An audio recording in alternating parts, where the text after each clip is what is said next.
Jadi itu yang pertama, Bapak Ibu rahimakumullah, salah satu bentuk kedermawanan Nabi itu bisa dilihat ketika ada orang yang minta sesuatu kepada Rasulullah, beliau kasih. Bahkan ada, tapi tidak saya kutip di sini hadisnya. Bahkan suatu ketika itu, Bapak Ibu rahimakumullah, ada seseorang sudah iqamah gitu ya, sudah iqamah, Nabi sudah mau mengimami sholat. Ternyata setelah itu ada orang, ya Rasulullah, sebentar katanya, saya ada perlu, nanti kalau nunggu selesai sholat saya lupa nanti katanya. Ternyata oleh Rasulullah diladani minta sesuatu, kemudian diberikan. Baru setelah selesai Nabi mengimami sholat. Bayangkan loh itu, ada gak imam seperti itu sekarang gitu? Kalau saya mungkin nanti aja lah gitu ya. Ternyata Nabi tidak begitu. Kalau masih bisa saat itu dilakukan, disegerakan. Padahal sebentar lagi beliau akan mengimami sholat. Kemudian yang kedua, Bapak Ibu rahimakumullah, kami sampaikan barusan, sekalipun Nabi itu tidak diminta, karakternya Nabi adalah suka memberi. Artinya diminta atau tidak, Nabi itu akan tetap menderma, bersedekah, memberikan bantuan. Karena sudah karakternya, Bapak Ibu ya, akhlak dari Rasulullah SAW. Ini potret yang lebih dahsyat lagi ya Bapak Ibu. Nabi itu pernah memberikan 300 ekor unta.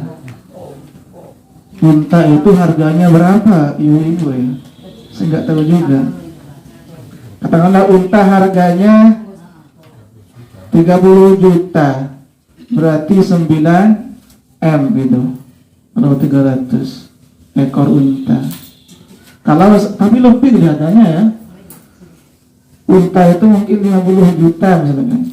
Berarti sudah belasan miliar. Artinya Nabi pernah memberikan seseorang bernama Sofwan, bukan Sofyan ya. Sofwan bin Umayyah berupa 300 ekor unta. Bayangkan, nggak kebayang ini sudah. Sofwan bin Umayyah. Sofwan bin Umayyah ini juga non muslim ibu. Dan ternyata berkat sikap yang begitu dermawan dari Rasulullah, ternyata Sofwan ini kemudian juga masuk Islam. Ini kisahnya di situ lebih lanjut ya. Jadi awalnya Nabi itu memberikan Sofwan 100 ekor unta. Setelah itu dikasih lagi 100. Setelah itu dikasih lagi 100. Jadi namanya pinjam dulu 100 katanya. Enggak ya. Jadi total berarti berapa? 300 ekor unta diberikan kepada seseorang non-muslim yang ternyata alhamdulillah dengan begitu orang tersebut terbuka hatinya untuk menerima hidayah masuk Islam. Bahkan beliau berkata, wallahi laqad a'tani Rasulullah sallallahu alaihi wasallam ma a'tani wa innahu la abghadun nas ilayya. Dulunya Nabi itu adalah orang yang paling aku benci. Fama bariha yu'tini hatta innahu la habbun nas ilayya. Tapi sekarang beliau orang yang paling aku cinta. Jadi benci berubah menjadi cinta. Itu berkata apa itu tadi? sikap, sifat, akhlak yang mulia yang ditujukan oleh Rasulullah SAW. Yang banyak Bapak Ibu ya, sahabat-sahabat Nabi itu dulunya membenci Nabi, musuh Nabi, tapi ternyata menjadi sahabat setia Nabi. Banyak yang begitu. Ya, yang contoh yang paling populer adalah Umar bin Khattab, orang yang awalnya ingin membunuh Nabi, tapi kemudian menjadi orang terdepan dalam melindungi Nabi. Bayangkan itu, apa ya, Allah itu begitu mudah sebetulnya ya, membolak-balikkan hati seseorang. Mudah ternyata. Ya, contoh sederhana mungkin ibu-ibu atau bapak-bapak, bagaimana memang Allah itu menguasai hati kita, menguasai perasaan kita gitu. Misalkan ibu-ibu, misalkan anaknya belum pulang jam 11 malam, ditelepon nggak diangkat, sedih atau tidak? Sedih, khawatir. Tapi 1 detik kemudian dia nelpon bahwa dia nggak apa-apa, gimana perasaannya itu?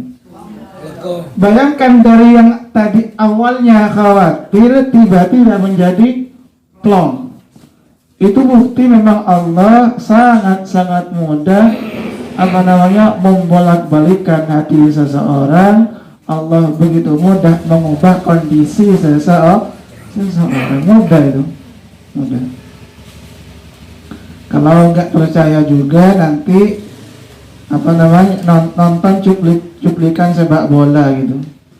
Supporternya itu kan dikit-dikit bengak-bengok, dikit-dikit nangis gitu kan. Kan begitu. Betul nggak itu? Pas gitu. Berarti dia sendiri sebetulnya tidak bisa mengontrol emosinya kecuali Allah Subhanahu wa ta'ala.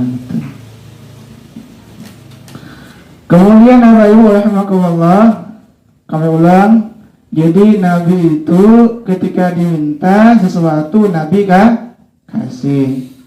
Bahkan ketika Nabi tidak diminta sekalipun Nabi tetap menderma, memberi. Dan ketika Nabi tidak punya sesuatu untuk diberikan, sedangkan di sekelilingnya ada orang-orang yang membutuhkan, Nabi itu tidak tinggal diam.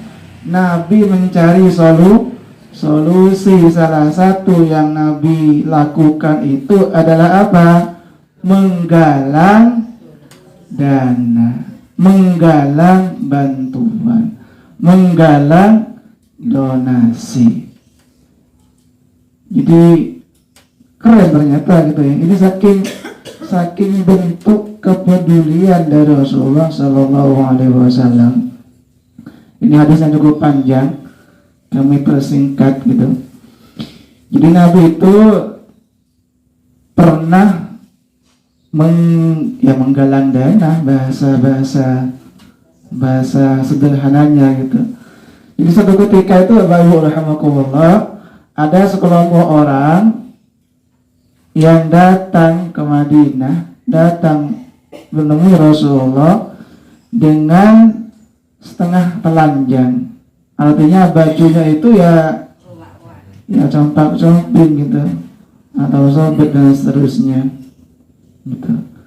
Ketika Nabi melihat itu, bahwa orang-orang, sekelompok orang yang datang itu miskin gitu, sampai yang dipakai compang-camping, maka kemudian raut wajah Nabi kemudian berubah, sedihnya. Itu keren sebetulnya Bapak Ibu ya. Jadi Nabi itu, kata orang Jawa, ora kolu katanya. Tidak, itu gak kolu ya, gak tega ketika ada orang-orang dalam kesulitan, dalam kesusahan. Nabi gak tega, berubah Nabi itu, ekspresinya sedih. Kemudian Rasulullah menyampaikan kepada sahabat-sahabatnya, Kata Nabi sallallahu alaihi wasallam, tasaddaqa rajulun min dinarihi, min dirhamihi, min thawbihi, wala bisyikki tamratin, kata Rasulullah. Ini kalimat penggalangan dana, Bapak Ibu. Jadi kata Rasulullah, hendaklah seseorang di antara kalian mensedekahkan dinarnya. Dinar itu mata uang, Bapak Ibu ya. Atau dirhamnya, atau bajunya, atau gandumnya, maksudnya makanannya, atau kurmanya, atau kalau tidak ada satu kurma, setidaknya sepenggal dari buah kurma. Ya, kurma dibelah gitu. Ini kalimat apa seperti ini? Kalimat ajakan kepada orang lain agar membantu. Ya, bisalah kita katakan statement ini adalah statement dalam rangka untuk apa? Menggalang dana, menggalang donasi untuk orang-orang yang betul-betul membutuhkan bantuan. Jadi Nabi itu minta kepada sahabat-sahabatnya, hendaknya ada di antara mereka yang mungkin kalau punya dinar, sedekah dengan dinar, punya dirham, sedekah dengan dirhamnya. Dirham itu mata uang perak, ibu-ibu ya. Kalau dinar itu emas, kalau dirham itu perak.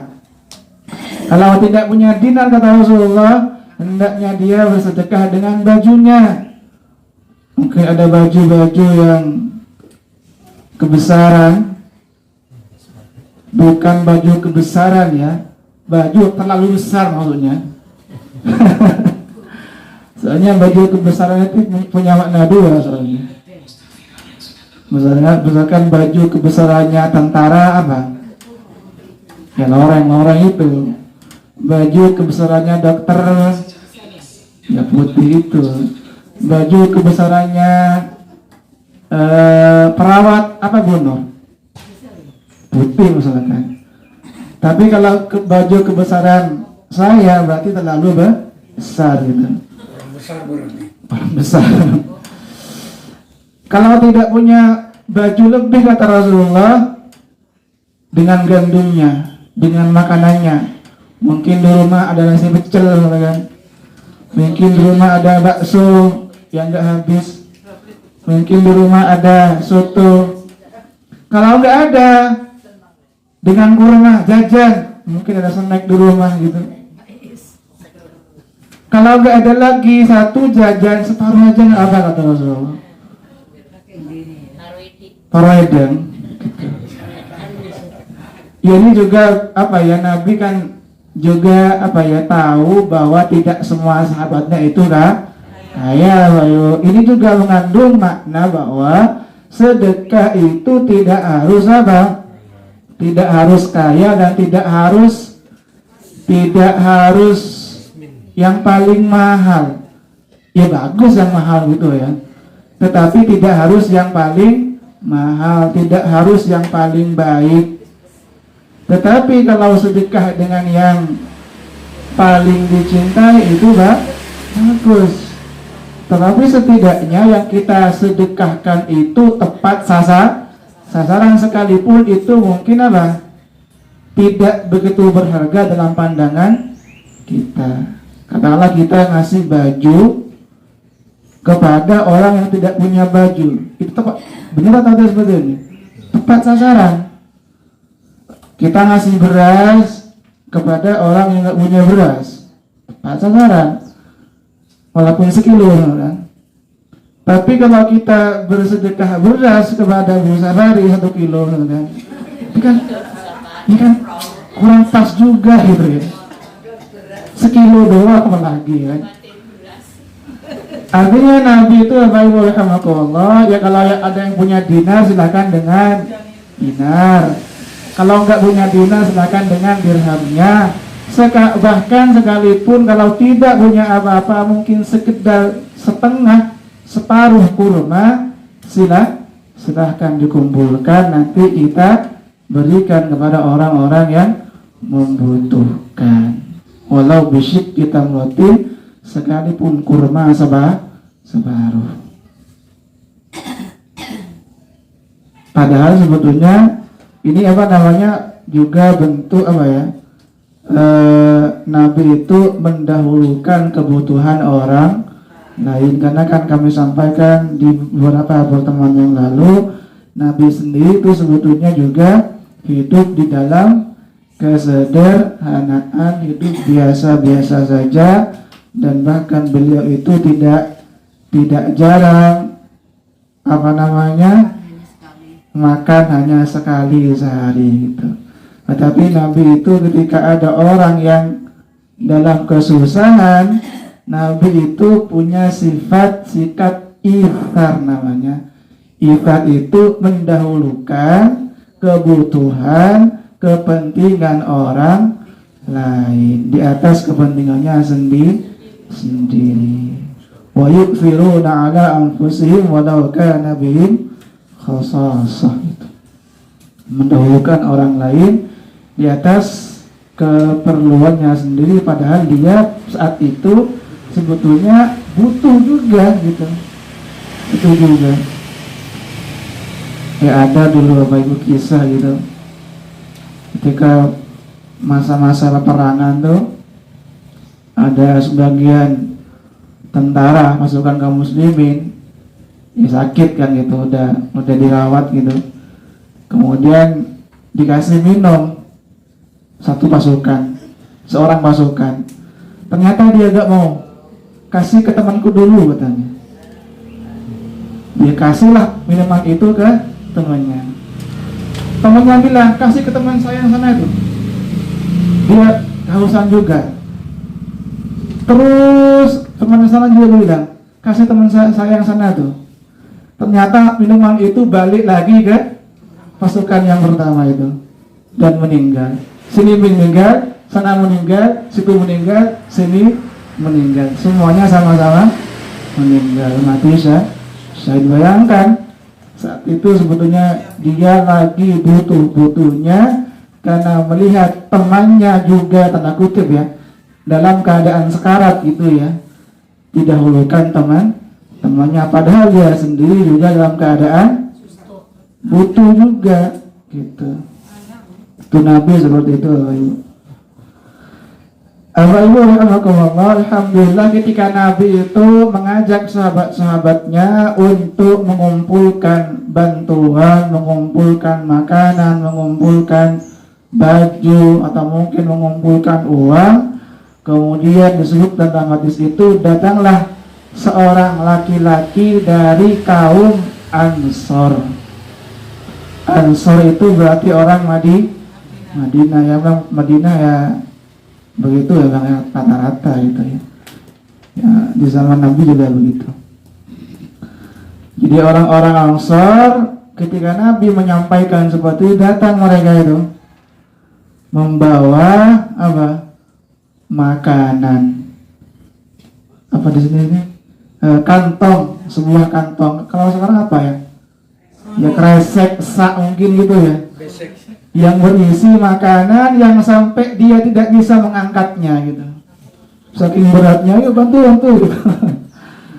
Setelah itu kemudian diikuti oleh sahabat-sahabat yang lain, sama-sama ikut bersedekah. Ini juga bentuk antusiasme sahabat dalam fastabiqul khairat, berlomba-lomba di dalam kebaikan. Mereka tidak mau kalah dalam urusan kebaikan. Kok dia sedekah ya, saya juga harus sedekah gitu, dan seterusnya. Dia beli beli mobil, saya harus beli. Tidak apa juga sebetulnya. Tetapi sahabat-sahabat Nabi itu memang diajarkan oleh Rasulullah Sallallahu Alaihi Wasallam agar mereka itu fastabiqul khairat. Dalam ayat yang lain Allah berfirman, wa fi dzalika falyatanafasil mutanafisun. Hendaknya orang itu berlomba-lomba di dalam menggapai surga, atau amalan-amalan yang bisa mengantarkan menuju surga. Setelah itu wajah Rasulullah kemudian apa? Berseri-seri, berseri-seri, berkilau, kinclong, glowing, jadi ini lagi-lagi bukti apa ya? Kepedulian, perhatian Rasulullah SAW. Nabi itu sedih kalau melihat orang lain sedih. Nabi itu bahagia kalau melihat umatnya bahagia. Dan ini mungkin sedikit atau bahkan sangat berbeda dengan sebagian umatnya. Kalau melihat orang lain susah, dia tepuk tangan hore gitu. Kalau orang lain bahagia, dia kemudian kena serangan jantung, stres, stroke-nya kambuh, dan seterusnya gitu. Padahal Nabi tidak begitu. Orang lain sahabatnya bahagia, beliau bahagia. Kalau sahabatnya dalam keadaan susah, Nabi kemudian bantu. Ini bentuk simpati dan empati dari Rasulullah SAW. Maka benarlah firman Allah, laqad ja'akum rasulun min anfusikum azizun 'alaihi ma 'anittum harisun 'alaikum bil mu'minina raufur rahim. Jadi Nabi itu, kata Allah, memiliki sifat raufur rahim, punya sifat apa ya? Cinta kasih dan penyayang. Padahal Bapak Ibu ya, raufur rahim itu sebetulnya sifatnya Allah sebetulnya. Tapi ternyata sifat ini Allah tempelkan kepada Rasulullah SAW.